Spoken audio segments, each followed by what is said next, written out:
What's goody, y'all? Welcome back to Divine Time. It's your boy, Downly Divine. And with that, let me take you back down the tracks of my mind. So let me ask you something. Have you ever noticed that no matter how much respect you show someone, they'll still find a reason to call you disrespectful? Have you ever set one healthy boundary and suddenly you're the difficult one?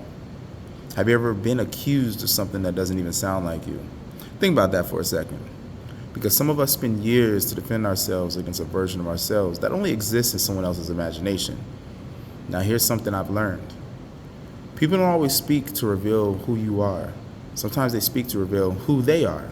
So pay attention to the conversations you have. Pay attention to the accusations. Do you notice a pattern? The person who constantly talks about honesty is usually surrounded by lies.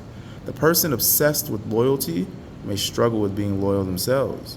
The person who constantly calls everyone selfish may be the one expecting the world to revolve around them.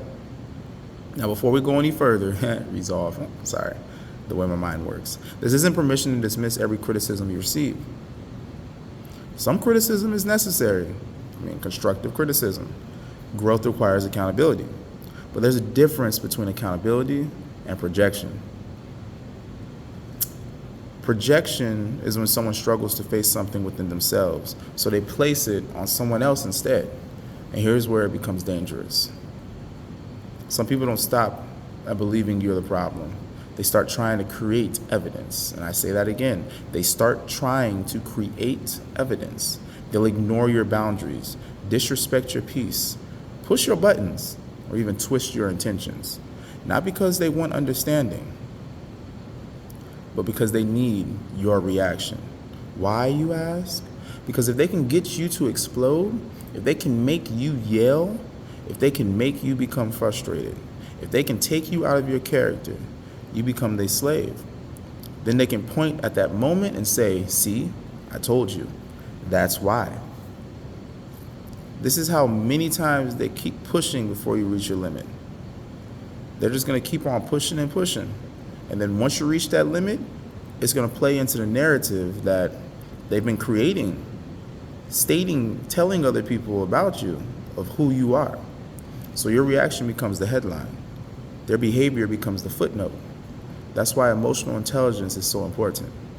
Not because you'll stop people from provoking you, but because you'll recognize the trap before you step into it. Yeah, I'm sure all y'all probably have seen animes where, of course, they end up being reincarnated into a game, and now they have all these different skills and they can recognize the traps. They see when enemies are getting near. It's going to kind of feel like that. You can almost predict what these individuals are going to do. And they all do the same things. But sometimes winning isn't proving you're right. Sometimes winning is refusing to become the character someone else has already written for you.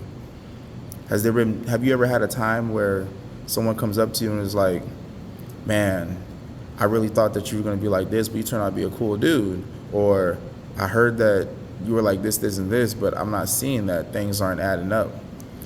That's because you have individuals creating a narrative about you. So here's another question.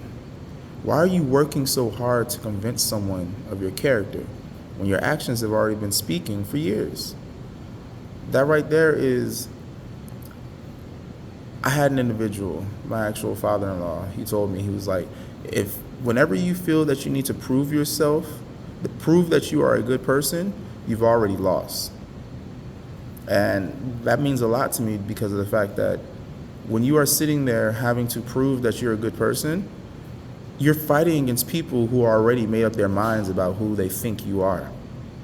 There's no evidence in the world that will prove to them that you are the person that you say that you are.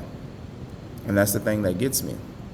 Because people will sit there and believe a lie, and people will believe a lie with no evidence, no proof, but it'll take all the evidence in the world, and they still won't believe the truth. People are committed to misunderstanding you, and usually they aren't looking for the truth. They're looking for confirmation. So stop exhausting yourself trying to earn fairness from people who benefit from your guilt. As always, protect your peace, protect your mind, protect your home, because not everyone deserves unlimited access to you. Everybody does not deserve unlimited access to your life. I got words going through my head so fucking fast I barely can speak them. It's crazy. Now, real quick, if someone repeatedly brings chaos into spaces that are supposed to feel safe, love doesn't always mean keeping the door open. Sometimes love looks like a boundary. Sometimes peace requires distance. And if you don't take anything, remember this: you don't become the villain because someone says you are. You become the villain only when you abandon your values trying to prove them wrong. So don't give people that power. Let your consistency speak louder than their accusations. And if they still choose not to see you, walk away knowing you don't owe anyone a performance. You owe yourself peace. Because as I stated earlier, if they believe what they're told, that means that they were trying to find a reason to not like you. So they already were not on your side. Because at the end of the day, the people who truly know your character won't need someone else's story to recognize your heart. And with that, I always say, relax your mind. It all comes in divine time. Love, peace, chicken grease.